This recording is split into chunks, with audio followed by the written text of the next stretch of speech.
Mungkin untuk menghemat waktu langsung dipersilakan aja Ustaz, tafadhol Ustaz. Baik. Assalamualaikum warahmatullahi wabarakatuh. Waalaikumsalam warahmatullahi wabarakatuh. Alhamdulillahilladzi arsala rasulahu bil huda wa dinil haqq liyudhhirahu 'ala dini kullihi wa kafa billahi syahida. Asyhadu an la ilaha illallah wahdahu la syarikalah wa asyhadu anna Muhammadan abduhu wa rasuluhu la nabiyya ba'da. Allahumma sholli wa sallim wa barik ala sayyidina Muhammadin wa ala alihi wa ashabihi asma'in, amma ba'd. Qala Allah ta'ala fil kitabihil karim, a'udzu billahi minasyaitonir rajim. Alam tara kaifa daraballahu mathalan kalimatan thayyibatan kasyajaratin thayyibatin asluha tsabit wa far'uha fis sama' tu'ti ukullaha kullahin bi'idni rabbiha wa yadribullahu amthala linnas la'allahum yatadakkarun. Wa fi ayatil ukhra qala walladzina amanu wa hajaru wa jahadu fi sabilillah bi amwalihim wa anfusihim a'dhamu darajatan 'indallah wa ulaika humul faizun. Wa qala Rasulullah sallallahu alaihi wasallam al-mu'minu qawwi khairullah wa ahabba ilallah minal mu'minina dha'ifa. Shadaqallahul azim wa sadaqa Rasulullah sallallahu alaihi wasallam. Bapak Ibu yang dirahmati Allah Subhanahu wa taala, masih berbicara tentang tauhidullah atau pengesaan terhadap Allah Subhanahu wa taala. Rujukan kita berulang-ulang masih terus ya dari surah Ibrahim ayat 24 dan 25 sebagai sebuah penggambaran dari Allah tentang kalimat tauhid ketika sudah tertanam di dalam dada seorang mukmin. Ia harus menghujam dalam, kemudian batangnya harus kuat, akarnya menghujam dalam, batangnya harus kuat, kemudian dengan itu dahan-dahannya menjulang tinggi ke angkasa. Juga ia memberikan buah di setiap musim atas seizin Tuhannya. Alam taro kaifa daraballahu mathalan kalimatan thayyibatan kasyajaratin thayyibatin. Tidakkah kamu perhatikan bagaimana Allah Subhanahu wa taala memberikan perumpamaan terhadap kalimat yang baik laksana pohon yang baik. Asluha tabat wa far'uha fis sama. Akarnya menghujam dalam ke tanah dan dahan-dahannya menjulang tinggi ke angkasa. Tu'ti ukulaha kullahin bi'idni rabbiha. Pohon itu memberikan buahnya di setiap musim atas seizin Tuhannya. Wa yadribullahu amthalan nas la'allahum yatadakkarun. Seperti inilah Allah memberikan perumpamaan, memberikan gambaran kepada setiap manusia agar mereka mau mengambil pelajaran. Nilai-nilai tauhid dalam hal ini tauhidullah dan tauhidur rasul yang kemudian kita sebut ya terangkai dalam kalimat syahadatain ini adalah kalimat yang bukan sekedar tertanam saja di dalam dada-dada seorang mukmin. Bukan hanya ia harus semakin dalam menghujamkan akarnya seiring dengan pertumbuhan usia seorang mukmin, tetapi mestinya seorang mukmin semakin bertambah usianya, baik usia keimanannya maupun usia biologisnya, memang logikanya mestinya akidahnya semakin kuat. Tetapi bukan hanya itu yang dibutuhkan. Di samping akidahnya kuat, pelaksanaan nilai-nilai ubudiyahnya juga harus semakin rimbun. Ibarat dahan, ya ia mestinya menjulang tinggi ke angkasa. Identitas keislamannya sangat nampak. Kalau bahasa mudahnya seperti itu. Makanya seorang ulama mengatakan, jika sudah tertanam nilai tauhid di dalam dada kita, maka berikutnya adalah tidak boleh lagi kita malu-malu, ragu-ragu, takut-takut untuk menampakkan identitas keislaman kita. Di samping akidahnya semakin kuat, seiring dengan bertambahnya usia biologis maupun usia ketauhidan kita, bersamaan dengan itu pula, maka semakin banyaklah volume dan frekuensi ubudiyah yang kita lakukan. Lagi-lagi saya menyebutnya paket rukun Islam itu mestinya terlaksana dengan baik. Tidak berhenti sampai di situ. Bukti bahwa ketauhidan kita kuat adalah tauhid itu berbuah. Wujudnya apa? Amar ma'ruf nahi mungkar. Ada aktivitas dakwah. Nah, untuk bisa berdakwah, maka butuh adanya kekuatan. Kenapa? Karena berdakwah adalah merupakan beban tanggung jawab yang berat bagi setiap insan beriman. Mendakwahkan kalimat tauhid ini sehingga butuh adanya kekuatan. Kekuatan ini harus dua hal secara umum, baik dohir maupun batin, baik mal, harta maupun jiwa. Ya, lagi-lagi kalau sudah seperti itu berarti untuk bisa berdakwah, untuk beramar ma'ruf nahi mungkar sebagai wujud kalau bahasanya sih penegasan gitu ya, penegasan ketauhidan kita di jalan Allah Subhanahu wa taala, maka memang seorang mukmin dia harus melakukan aktivitas amar ma'ruf nahi mungkar. Ya, melakukan amar ma'ruf nahi mungkar inilah memang dibutuhkan adanya pengorbanan baik harta maupun jiwa, sehingga butuh adanya kekuatan, adanya kesungguhan pengorbanan yang kelak disebut sebagai mujahadah. Bersungguh-sungguh untuk melakukan pengorbanan di jalan Allah Subhanahu wa taala. Bersungguh-sungguh untuk melakukan pengorbanan jiwa dan raga di atas jalan dakwah. Ini yang disebut butuh adanya kekuatan. Al-Quran sendiri menyebutkan ya dalam surah At-Taubah ayat yang ke-20, walladzina amanu wa hajaru wa jahadu fi sabilillah. Dan mereka orang-orang yang beriman dan berhijrah dan berjihad di jalan Allah Subhanahu wa taala. Bi amwalihim wa anfusihim, dengan harta mereka dan jiwa mereka. A'dhamu darajatan indallah. Derajat mereka tinggi di sisi Allah Subhanahu wa taala. Kalau bahasanya mau dibalik gitu ya, dan lebih sederhana lagi adalah ketinggian derajat seorang mukmin adalah disebabkan karena nilai ketauhidannya. Karena adanya nilai ketauhidan inilah seorang mukmin akan menjadi orang yang tinggi derajatnya di sisi Allah Subhanahu wa taala. Tetapi derajat yang tinggi ini tidak akan Allah berikan dengan konyong-konyong dengan serta-merta. Melainkan ada anak tangga yang memang harus ia daki. Setelah nilai keimanan tertanam, apa yang harus kita lakukan? Adalah al-hijrah. Ya, kita sudah mafhum, hijrah yang dimaksud di sini adalah meninggalkan apa-apa yang tidak bermanfaat baginya. Kata Nabi, al-hijratu man hajaru manahallahu anha. Yang dikatakan berhijrah itu adalah meninggalkan apa-apa yang tidak bermanfaat baginya. Itu artinya setelah bertauhid, maka kita tidak akan berpikir, tidak akan berbicara, tidak akan berbuat kecuali yang baik-baik saja.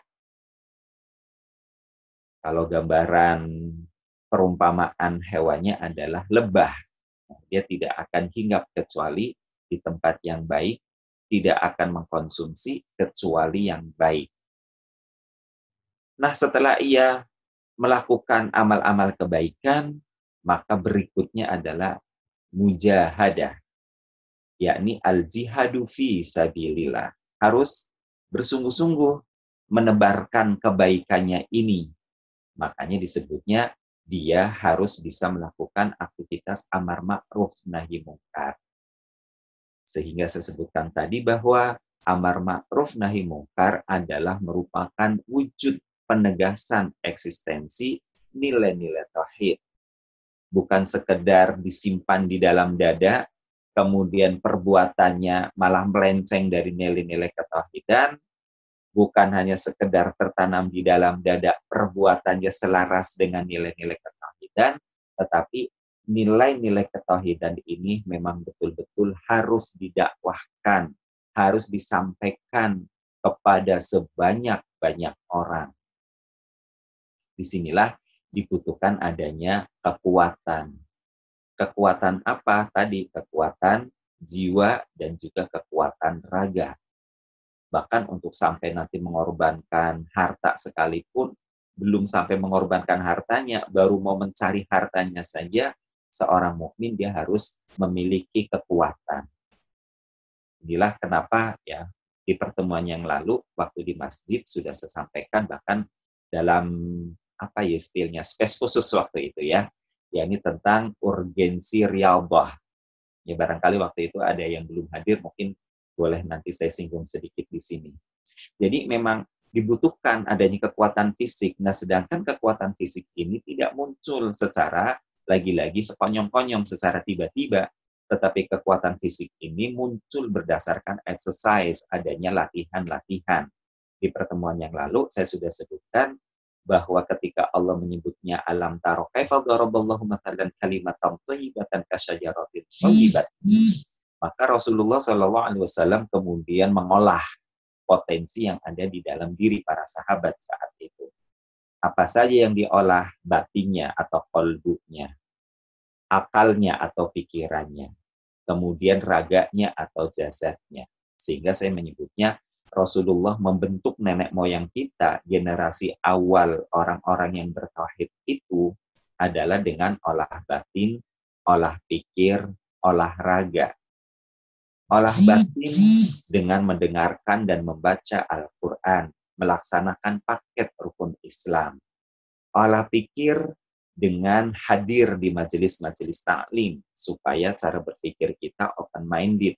Ya, kita bisa menyerap ilmu dari berbagai macam penjuru, karena ini pula yang telah harus kita sampaikan lagi bagian dari penegasan tauhid tadi, yang dimaksud dengan jihad dalam bentuk dakwah fi sabilillah. Nah, baru kemudian olahraga. Ya, jadi para sahabat dulu juga adalah orang-orang yang berolahraga. Nah, kenapa berolahraga? Nah, ini ya beberapa poin yang harus kita pahami.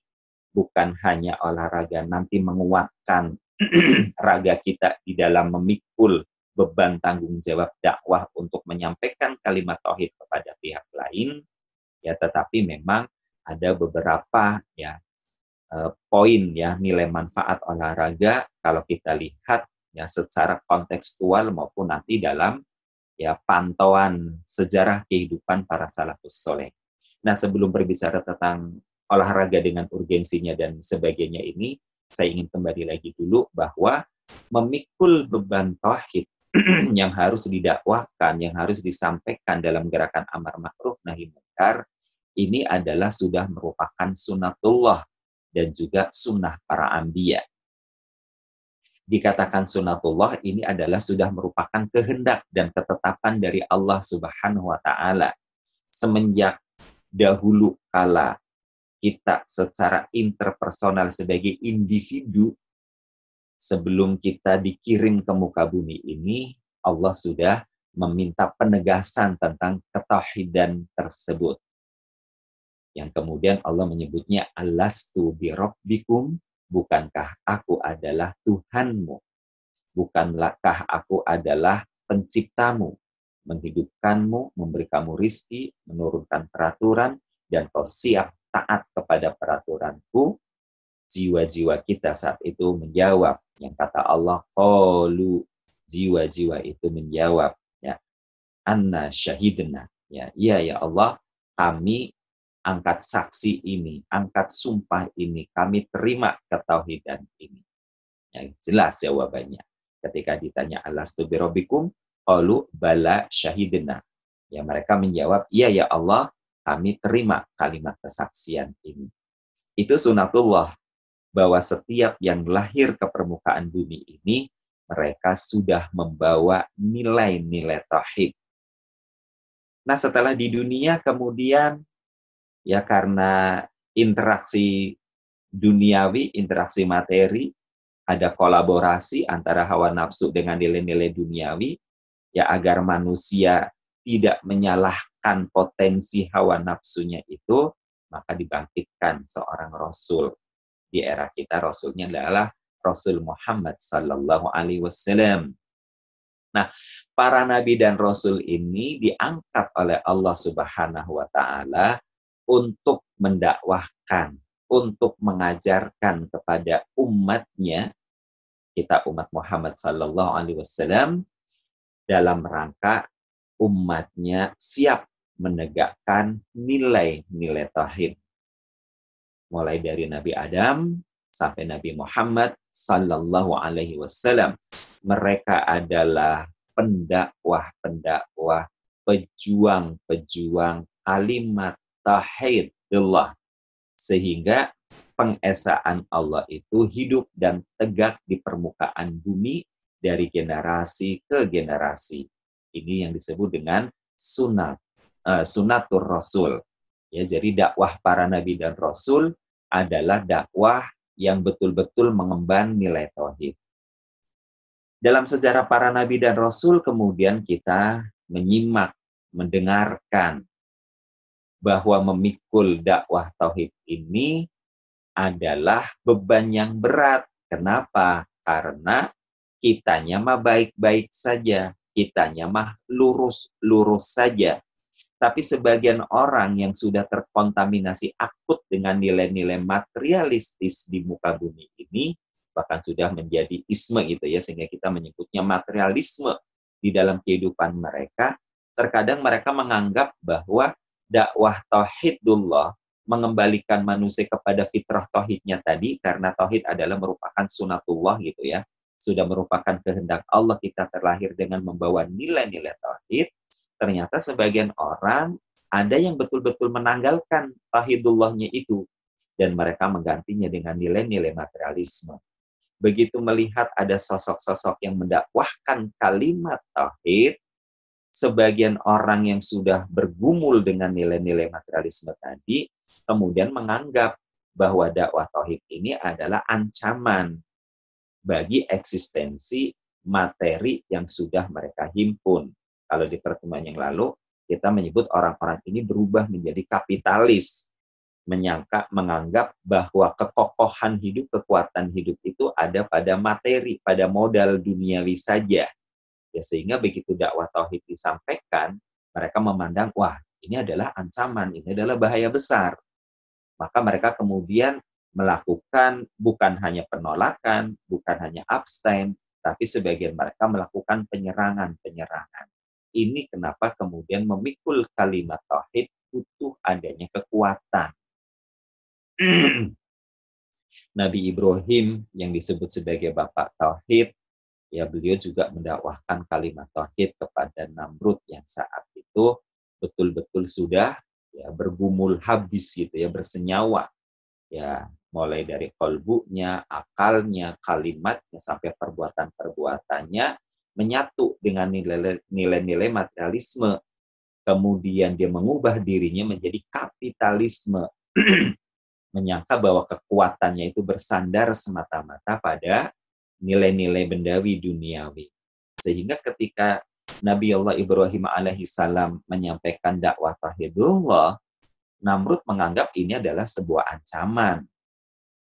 Karena dengan kekuatan modal, dia merasa bahwa ia adalah penguasa satu-satunya, bahkan pengatur segala kehidupan. Dia berubah, kalau dalam bahasa dughahnya disebut tauhid. Dia telah mentauhidkan dirinya, menuhankan dirinya. Maka pelak ya Nabi Ibrahim pun kemudian harus menghadapi siksaan dalam bentuk pembakaran. Terus sampai kemudian sunat ini berlangsung juga di era Rasulullah Muhammad sallallahu alaihi wasallam. Dengan dakwah tauhidullah, Rasulullah bahkan kemudian dengan izin Allah berhasil membentuk sebuah komunitas.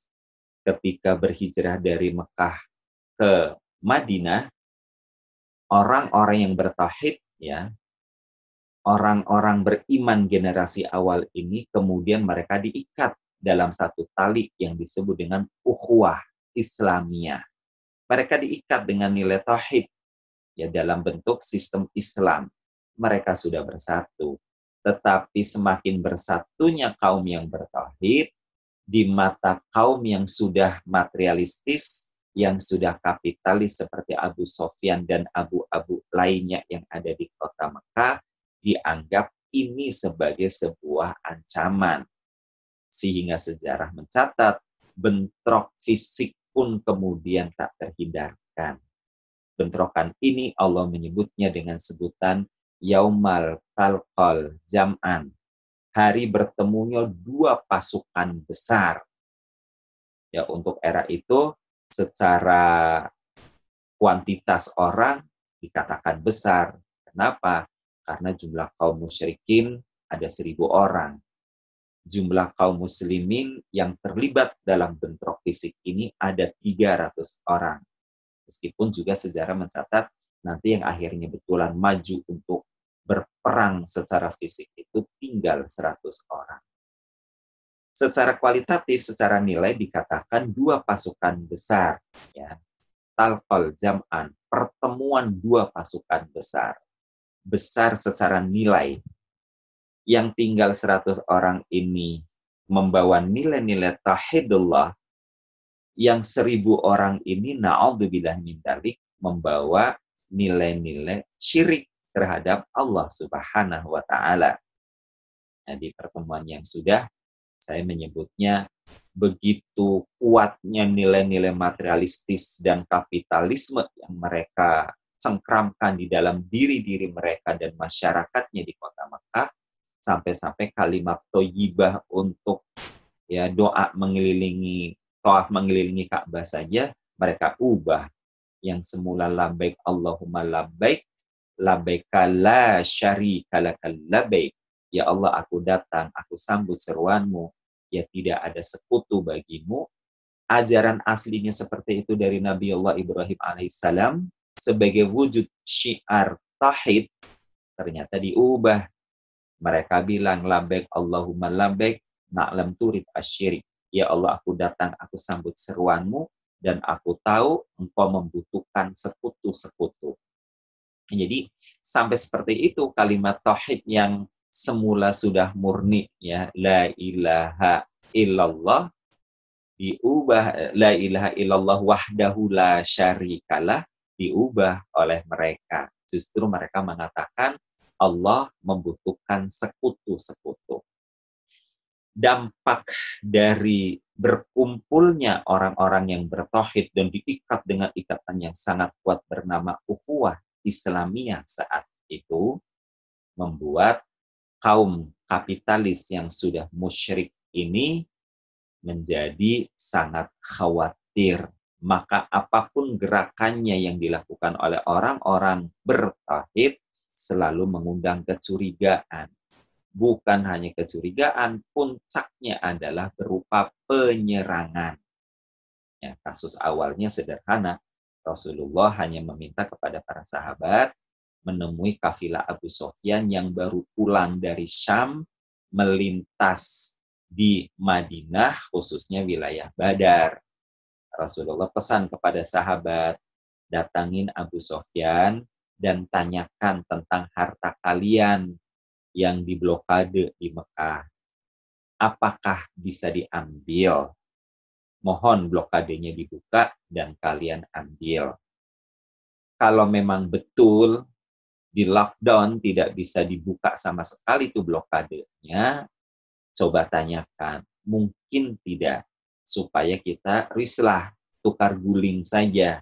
Itu Abu Sofyan kan membawa banyak barang dagangan. Siapa tahu bisa ditukar gulingkan. Kalimat permohonannya jelas. Kalau diibaratkan proposal, proposalnya flowchartnya jelas. Tetapi yang ditangkap oleh Abu Sofyan di sini adalah bahwa Muhammad nantang perang. Itu yang ada dalam benak Abu Sofyan. Sehingga beliau kirim surat ke Mekah minta bantuan agar didatangkan personil militer. Maka dikirim personilnya, personil militer. Itulah kenapa ya juga sejarah mencatat ketika persiapan perang sampai-sampai Rasulullah Shallallahu Alaihi Wasallam berdoa kepada Allah yang menghadap Ka'bah dengan tubuh bergetar, dengan tetes air mata, doa yang kalau dalam bahasa kita manusia cukup memaksa begitu ya. Dan dengan kalimat-kalimat bahasa yang juga kritis. Rasulullah kemudian mengatakan, "Ya Allah, ya Rabb, jika jumlah yang sedikit ini engkau binasakan, aku khawatir tidak akan ada lagi yang menyembahmu di muka bumi." Jadi kalau dalam konteks tauhidnya, jika jumlah yang sedikit ini engkau binasakan ya Allah, aku khawatir tidak ada yang menunjukkan, menegaskan, menegakkan adanya kalimat tauhid dalam bentuk ketaatan, baik secara ubudiyah tadi, ya, tidak ada lagi yang menyembahmu, dan tidak ada lagi yang mensyiarkan ketauhidanmu. Padahal ketauhidan ini adalah merupakan fitrah insaniyah, sudah merupakan sunatullah. Orang yang lahir ke permukaan bumi ini, mereka membawa kalimat tauhid. Tapi dampak dari interaksi dengan nilai-nilai duniawi, nilai-nilai bendawi, sebagian orang justru kemudian malah terbawa arus duniawi dan meninggalkan Allah Subhanahu wa Ta'ala. Rasulullah berdoa dengan kalimat yang cukup kritis, ya, bergetar sehingga sorbannya terjatuh. Abu Bakar datang mengambil sorban tersebut, ya, sembari meletakkan kembali di pundak Rasulullah, dan sambil menepuk-menepuk, Abu Bakar mengatakan, "Tamam ya Rasulullah, tamam. Cukup ya Rasulullah, cukup, jangan menangis lagi." Ya, Rasulullah merasa sangat cemas bahwa para sahabat yang berkumpul siap untuk membela kemuliaan nilai-nilai tauhid, adanya kesalahpahaman dari Abu Sufyan tadi yang mau menyerang kaum muslimin. Ya, Rasulullah sadar bahwa sahabat yang saat itu berkumpul, mereka bukanlah militer.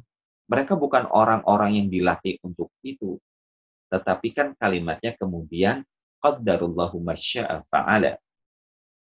Ini adalah kehendak Allah dan Allah pasti menjalankan apa yang dikehendakinya. Bahwa mengusung nilai-nilai tauhid itu kapan dan dimanapun adanya, akan ada saja pihak-pihak yang mensalahfahaminya. Dan lebih celakanya lagi, kesalahpahaman ini diekspresikan dalam bentuk ya agitasi atau kekerasan fisik. Memang betul-betul anarkis jadinya. Diseranglah orang-orang yang bertauhid itu, diseranglah orang-orang yang menyampaikan kalimat tauhidullah itu dengan serangan-serangan fisik. Ini yang membuat Rasulullah khawatir. Namun lagi-lagi qadarullahnya adalah dalam peperangan ini, yaumal talqal jam'an, hari bertemunya dua pasukan besar. Yang satu mengusung nilai-nilai tauhidullah, yang satu mengusung nilai-nilai syirik terhadap Allah Subhanahu wa Ta'ala. Kali ini pengusung nilai-nilai tauhid dimenangkan. Nah, pertanyaannya adalah, kok bisa ya begitu kan? Jumlahnya lebih sedikit, tetapi bisa mengalahkan jumlah yang besar. 100 orang mengalahkan 1000 orang. Berarti kan 1 dibanding 10. Nah, meskipun ya ada ayat, saya terlupa surah dan ayatnya, tetapi dalam ayat ini digambarkan jika ada 1 orang yang sabar dari kalian orang-orang yang bertauhid dalam menghadapi musuh di medan perang, maka 1 orang dia bisa mengalahkan 10, 100, bahkan sampai 1000 orang. Nah, tapi lagi-lagi terlepas dari adanya informasi bagus seperti ini, ya secara jelas ya nilai-nilai spiritualnya ya sebagai landasan filosofi kita, tetapi pertanyaannya adalah apa yang dilakukan oleh para sahabat tadi? Kenapa mereka bisa memiliki kekuatan fisik yang begitu dahsyat? Pertanyaan di atas tadi, bahwa apakah kekuatan mereka ketika terjadi bentrok fisik yang dahsyat seperti itu muncul secara tiba-tiba? Tentu saja jawabannya tidak. Kekuatan fisik yang dahsyat itu hanya muncul melalui exercise.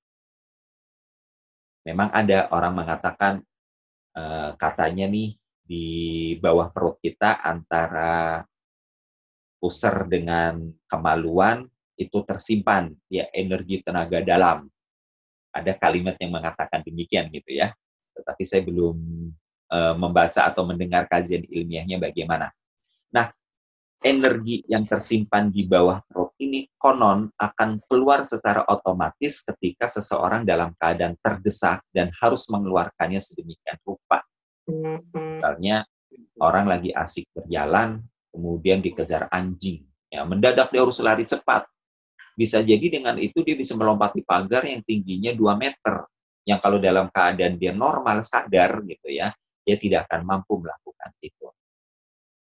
Nah, tetapi berbicara tentang teori olahraganya, justru saya menyebutkan bahwa justru di situ ketika kita berolahraga, kekuatan energi bawah sadar yang katanya tersimpan di bawah pusar itu, mestinya jangan dibiarkan di situ saja.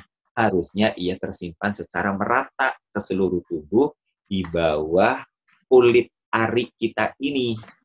Nah, tidak ada cara lain untuk menyimpan energi bawah sadar yang dahsyat tadi itu di bawah kulit ari yang merata ke seluruh tubuh ini, kecuali satu-satunya cara adalah dengan olahraga.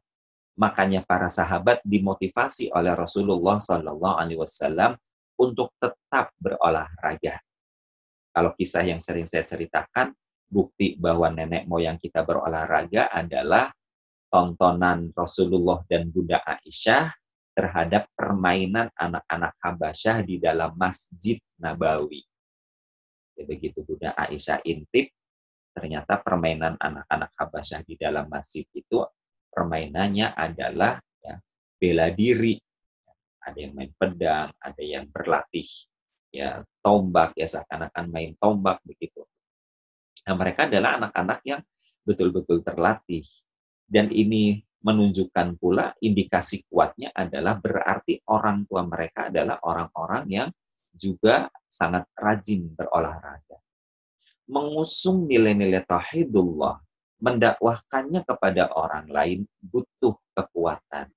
Ya meskipun Al-Qur'an tadi menyebutnya ya wajahadu fi sabilillah bi amwalihim wa anfusihim. Mereka berjihad bersungguh-sungguh mengorbankan dirinya di jalan Allah Subhanahu wa taala dengan pengorbanan harta dan jiwa. Ya, jangan pengorbanannya tentang harta. Untuk mencari hartanya saja butuh adanya kekuatan. Untuk bisa mengorbankan jiwa, juga maaf ya, dalam tanda kutip, bukan jiwa yang tersimpan di dalam tubuh yang penyakitan, tetapi tubuh yang betul-betul terpelihara kekuatannya dengan adanya exercise, adanya latihan-latihan kekuatan fisik yang mereka lakukan dengan sebaik-baiknya.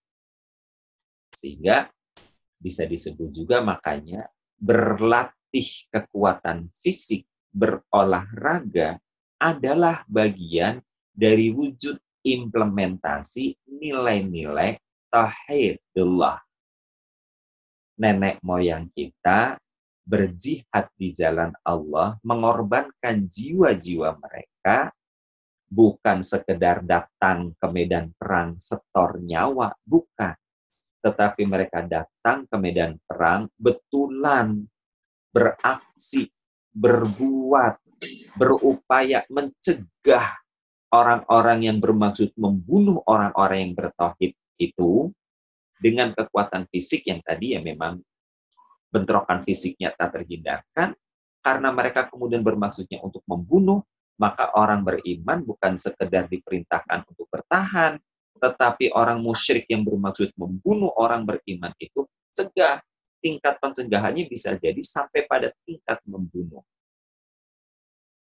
Ya makanya nanti kalau kita lihat gitu ya di surah Al-Anfal misalnya, wa ma romaita id romaita walakinnallaha roma.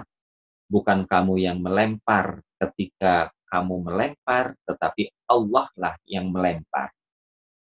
Wa ma taqtuluhum id qatalahum walakinnallaha qatalahum. Bukan kamu yang membunuh ya ketika bentrok fisik di lapangan orang-orang musyrik itu bermaksud menghabisi orang-orang bertauhid, orang-orang beriman, tetapi Allah lah yang membunuh mereka di medan perang. Maksudnya bagaimana? Ya tadi, Allah lah yang memberikan kepada kita kekuatan fisik. Tetapi kekuatan fisik ini tidak akan Allah berikan serta-merta saja di medan perang, kecuali mereka yang sudah berlatih. Itulah pula kenapa ketika akhirnya harus terjadi bentrok fisik di dalam mengusung nilai-nilai tauhid ini, ya dalam bentuk peperangan fi sabilillah, mereka yang mau bergabung terjun di medan perang, berdiri pada garda terdepan membela agama Allah ini pun dipilih orang-orang yang betul-betul sehat wal afiat. Dipilih orang-orang yang betul-betul memiliki kekuatan fisik. Nah, bagaimana kalau jihadnya adalah dakwah tadi, baik dengan bil lisan maupun bil hal? Ya, justru bahasanya kalau versi saya adalah mumpung justru dalam keadaan bukan bentrok fisik peperangan seperti itu, kita pelihara badan kita menjadi sehat. Mumpung dalam keadaan bukan peperangan bentrok fisik di medan perang, kita harus menikmati kesehatan yang notabene-nya menjadi hak mutlak setiap insan sebagai bagian dari fasilitas hidup yang Allah berikan kepada kita. Nah, ini yang saya bilang bahwa disinilah urgensinya berolahraga. Kalaupun bukan di era kita, di usia kita, di momentum kehidupan kita yang sekarang ini, ya Allah takdirkan terjadinya bentrok fisik untuk mempertahankan nilai-nilai tauhidullah, paling tidak kita bisa menikmati hidup dengan nuansa surgawi. Maka saya menyebutnya urgensi olahraga kalau dalam tema tentang keolahragaan ya, bahwa olahraga itu adalah merupakan sarana untuk save the paradise ya, untuk meraih yang nuansa surgawi di dalam kehidupan. Kalau tema penghantar ceramahnya yang seperti ini sudah saya upload di YouTube saya ya, Sukeri Abdillah. Itu materi penghantarnya sudah ada. Nah, di sana sudah saya sebutkan bahwasanya nuansa surgawi yang Allah berikan kepada kita adalah dalam bentuk kesehatan. Kalau di ayatnya kan Allah menyebutnya wabtaghi fima ataqallahu daral akhirah. Kejarlah olehmu karunia Allah di negeri akhirat. Wala tansa nasibaka minad dunya, akan tetapi jangan kau abaikan bagian hidupmu di dunia.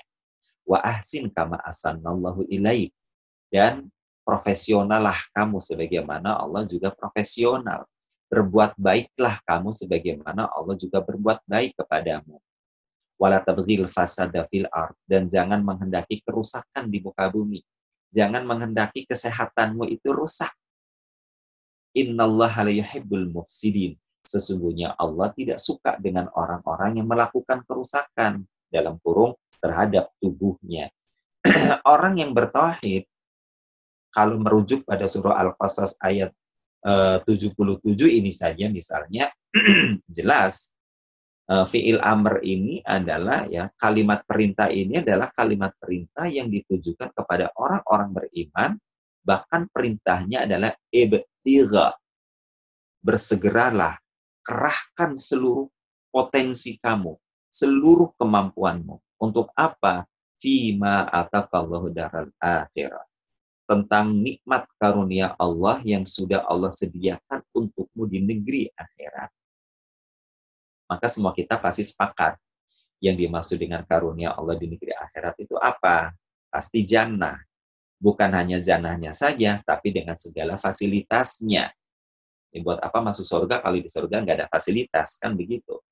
Nah, berbicara tentang fasilitas di surga, sederhananya saja kan ada fasilitas dasar yang memang Allah berikan kepada kita. Meskipun bayangan kita ketika bicara tentang surga, cenderung lebih kepada properti tambahan, bisa jadi gitu ya. Bayangan kita adalah di surga pengen makan, langsung jadi, langsung ada. Kemudian ada bidadari yang kulitnya bening, saking beningnya kalau minum sirup kelihatan warnanya, dan lain sebagainya.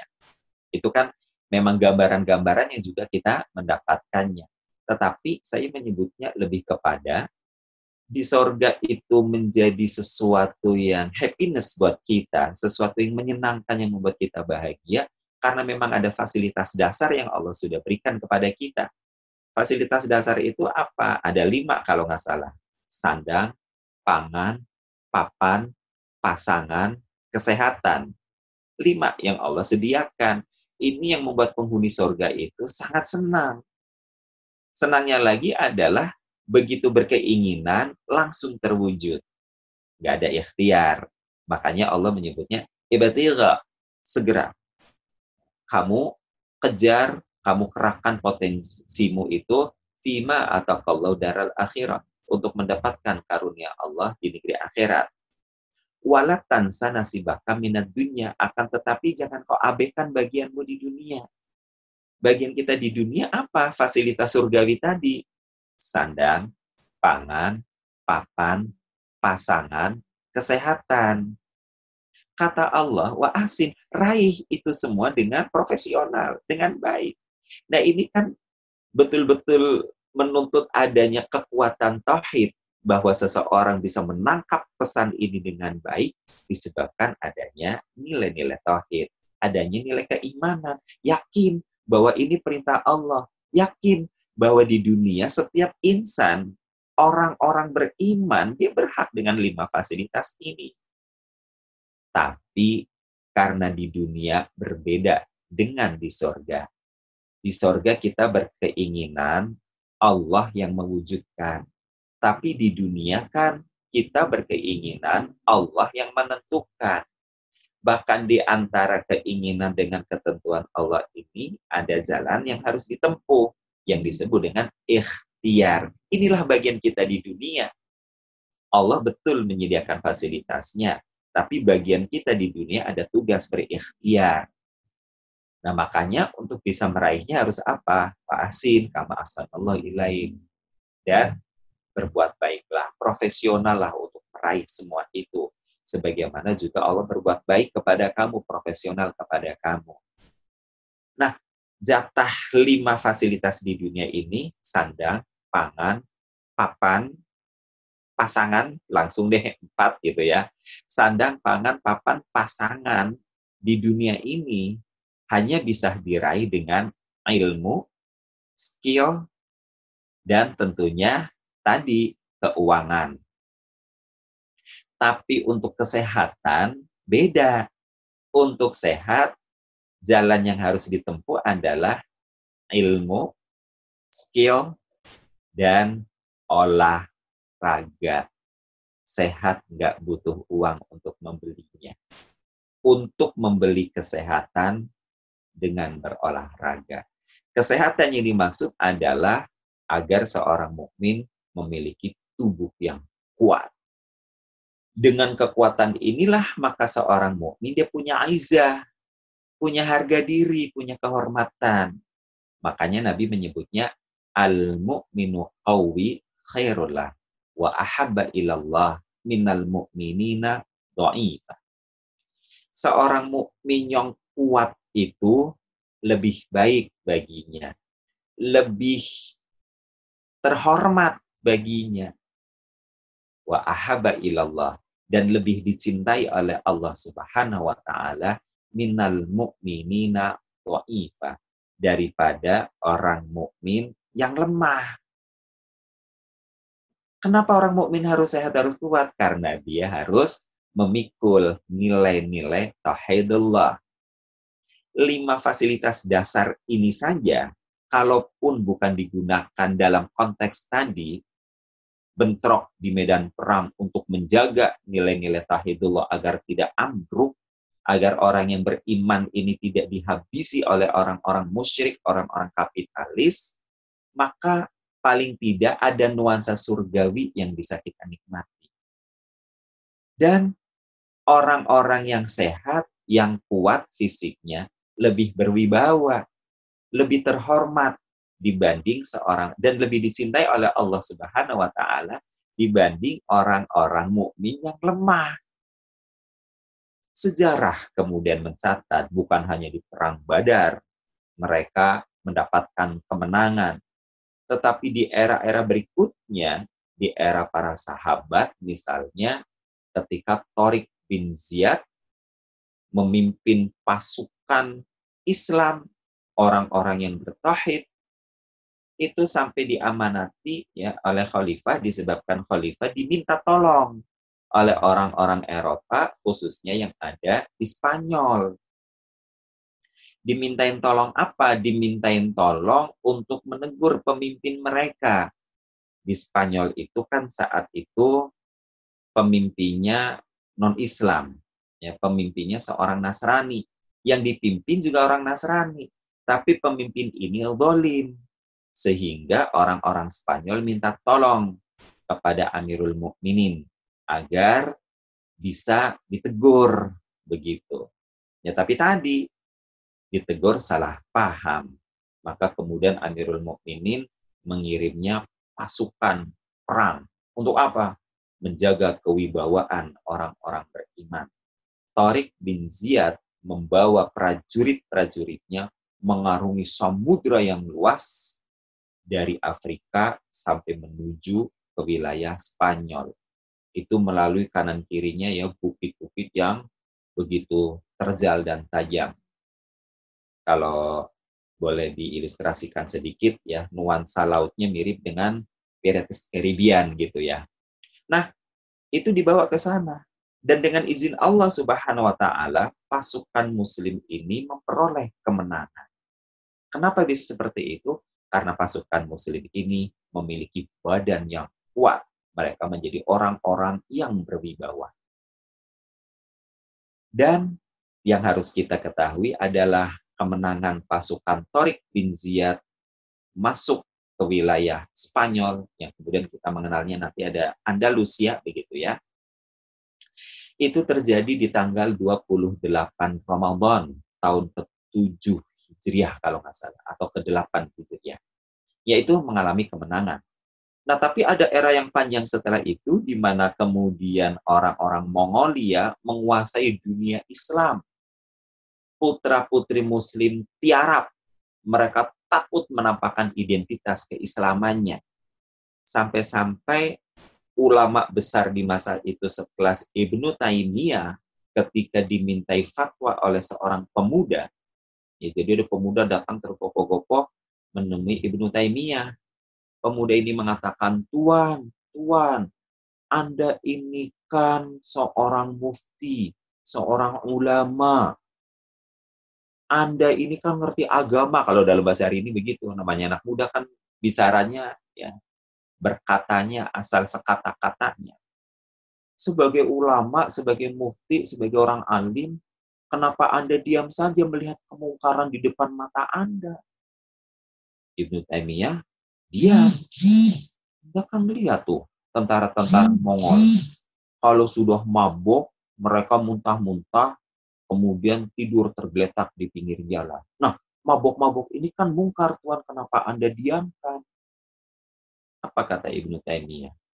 Nah, ketahuilah, mabok, muntah, tidur, dan tergeletaknya mereka di pinggir jalan jauh lebih baik dibanding kondisi sadar mereka. Kamu kan tahu, kalau mereka sadar, justru tentara-tentara Mongol ini akan merangsek ke kampung-kampung, kemudian dia akan memperkosa gadis-gadis kita. Pemuda ini diam. Ada era di masa seperti itu. Kalau nggak salah sekitar tahun 1100 atau 1012 begitu ya. Di tahun-tahun itu. Kaum muslimin betul-betul terpuruk di seluruh dunia, pengusung nilai-nilai tauhid itu lemah. Ada masanya memang seperti itu. Tapi kan kemudian Allah munculkan seorang pemuda bernama Saifuddin Qutuz. Dia tampil di garda terdepan di Mesir, dia kemudian berteriak lantang kepada pemimpin Mongol, ya. Dia mengatakan bahwa tidak boleh ada lagi ya penindasan, pembumi hangusan terhadap umat manusia, khususnya kepada putra-putri muslim. Itu sampai Mongol berkirim surat, berani kamu ngomong seperti itu di hadapan saya penggal kepala. Saifuddin Qutuz tampil. Perawakannya mungkin biasa saja, tetapi kenapa dia berani? Karena dia secara fisik kuat. Maka kemudian tampillah pemuda-pemuda yang lainnya berbaris bersama dengan Saifuddin Qutuz. Dan dengan itu pula lah Saifuddin Qutuz berhasil membebaskan dunia Islam dari penindasan, pencengkraman yang dilakukan oleh pemerintahan Mongolia saat itu. Kenapa mereka berani? Karena fisik mereka kuat. Nah, kita orang-orang beriman hari ini, ya dengan izin Allah Subhanahu wa Ta'ala, diberikan nikmat kemerdekaan, nikmat negeri yang damai, mestinya kita tetap ya melatih kekuatan kita, tetap untuk mengusung nilai-nilai tauhid, supaya dengan itu ibadah kita nikmat, ya kehidupan dunia kita bisa merasakan adanya nuansa surgawi. Ini barangkali yang bisa saya presentasikan. Waktu masih ada kira-kira 7 menit menuju pukul setengah 7 ya. Tadi kita mulai setengah 6. Ana kembalikan dulu ke Ariski. Barangkali ada yang perlu di-sharing atau ditanya jawabkan. Tafadhol. Baik, terima kasih Ustadz. Ini udah ada beberapa yang pertanyaan masuk dari jemaah melalui chat Ustadz. Dari Aki Wasis. Assalamualaikum Ustadz. Waalaikumsalam. Tadi sempat disebutkan semakin berumur, semakin besar kekuatan ketauhidan kita. Tapi bagaimana kita dapat mengukur ketauhidan kita menginjak usia lanjut yang umumnya sudah banyak kekurangan fisik atau kekurangan mental gitu ya? Ya. Itu yang pertama, Ustaz. Langsung dijawab? Bisa satu-satu dulu, Ustaz. Ya. Baik, jazakallah akhi atas pertanyaannya. Kalau apa istilahnya, mengukur parameternya bagaimana ya, namanya makin tua, fisik makin lemah, kemudian kok dikatakan tauhidnya makin kuat. Saya ingin menyebutkan satu indikasi yang sederhana saja, akhi. Yang paling mudah adalah bukti bahwa tauhid kita kuat, yang jelas ya, secara fisik tadi, paket rukun Islam terjalankan dengan baik. Sholatnya tetap ya, 5 waktu, mestinya seperti itu. Jangan, maaf ya, makin tua, makin bolong-bolong misalnya, ya kali itu sih oke Pak Ustadz, artinya udah pakem dah gitu kan. Tapi di sisi yang lain nih, bentuknya apa? Sedangkan misalnya, saya bukan pendakwah, kan begitu kan. Bukan penceramah. Apakah ia bisa saya mendakwahkan ketauhidan saya? Ya yang paling mudah tadi, kalau untuk pribadi, indikasinya adalah kita semakin cinta pada kebaikan. Kita semakin dekat dengan Al-Quran. Ini aja dulu yang sederhana. Untuk dzikir kita nggak merasa berat, kapan dan dimanapun berada. Makanya kan kalau kita mengikuti program tarbiyah itu nanti ada namanya dzikir makfurat pagi dan sore, dan itu dievaluasi, wajib gitu ya, harus dibaca. Ya paling tidak hati kita, lisan kita ringan untuk berzikir kepada Allah Subhanahu wa Ta'ala. Hati kita, lisan kita dekat dengan kebaikan-kebaikan. Kalau dalam bahasa kolbunya, jadi lebih mudahnya begini. Hati kita tidak sakit hati melihat kebaikan orang-orang baik terpublish. Gitu dulu deh. Kalau dalam bahasanya Ustadz Zainuddin MZ, hati kita nggak sakit, nggak meradang melihat tetangga kita beli kulkas. Itu kan dalam tingkat yang normatif, maaf ya, materi duniawi. Dalam konteks tauhid, hati kita tidak sakit hati melihat orang-orang baik yang kebaikannya terpublish. Hari ini kalau kita lihat di media sosial, coba, orang baik terpublish kebaikannya, ada aja orang yang nyinyir. Itu ciri-ciri orang yang hatinya berpenyakit, ciri-ciri bahwa tauhidnya ya memang terkontaminasi kalau tidak dikatakan rusak. Jadi indikasi bahwa saya tauhidnya kuat bagaimana Pak Ustadz? Semakin dekat dengan kebaikan. Semakin ringan kita untuk terus dzikir kepada Allah, untuk tilawatil Quran, untuk berbuat kebaikan-kebaikan. Semakin cinta kita melihat orang baik berbuat baik, bukan malah naudzubillah min dzalik sakit hati. Ya, jadi parameternya adalah tentang kolbun salim. Biar lebih mudahnya naknya dari situ, akhi. Nah, insya Allah gitu ya. Tapi saya kan bukan pendakwah, Pak Ustadz. Bagaimana mungkin kemudian saya bisa masuk dalam kelompok orang-orang yang mendakwahkan kalimat tauhid? Yaitu tadi, paling tidak kan kita berkumpul dengan orang-orang baik. Nasihat Imam An-Nawawi kan begitu ya. Yang disebut dengan tombo ati. Itu kan nasihatnya Imam Nawawi Al-Bantani. Ya, salah satunya adalah berkumpul dengan orang-orang soleh. Mungkin saya bukan berceramah, tapi saya hanya datang menjadi mustami'an, menjadi pendengarnya orang-orang berceramah. Itu kan bagian dari indikasi bahwa tauhid kita kuat dan kita melibatkan diri dalam aktivitas amar ma'ruf nahi mungkar. Paling tidak seperti itu, akhi. Atau kalau sekarang misalnya, oh ini kebaikan nih, eranya media sosial, suka nge-share, ya nge-share yang baik-baik, begitu ya. Oh ini kebaikan nih, oh berarti ini bisa dibagi. Kita punya filter di situ. Nggak ribet misalnya, taunya ini baik atau buruk, nge-share ini. Nggak ribet sebenarnya. Yang namanya baik, ya baik saja, udah jelas. Kan tadi, apapun yang bernama kebaikan yang tidak merusak nilai-nilai tatanan, ya baik, ya kalau bahasa indahnya, ipolexos wilhan kamrata gitu ya, tidak merusak itu adalah kebaikan. Nah, bagian dari bahwa saya kuat ya akidahnya, kuat tauhidnya, bagaimana? Ya tadi melibatkan diri dalam aktivitas ya menyebarkan nilai-nilai kebaikan. Gitu ah. Baik, Ustaz. Ini ada pertanyaan selanjutnya, Ustaz. Masih bisa, Ustaz, ya. Ini bagaimana dari Akhiriko, Ustaz? Bagaimana menyampaikan dakwah ke keluarga sendiri yang masih muda atau sedang rajin-rajinnya bekerja untuk mengejar dunia supaya tidak jadi konflik di keluarga, Ustaz? Iya.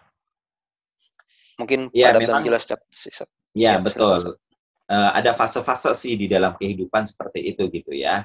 Terus di samping fase juga memang ada situasi dan kondisi. Yang bisa kita lakukan kepada saudara kita yang demikian, pertama paling tidak kita mengingatkan tentang sholatnya. Cara mengingatkan sholatnya bagaimana? Bisa dengan lisan, bisa dengan ajakan.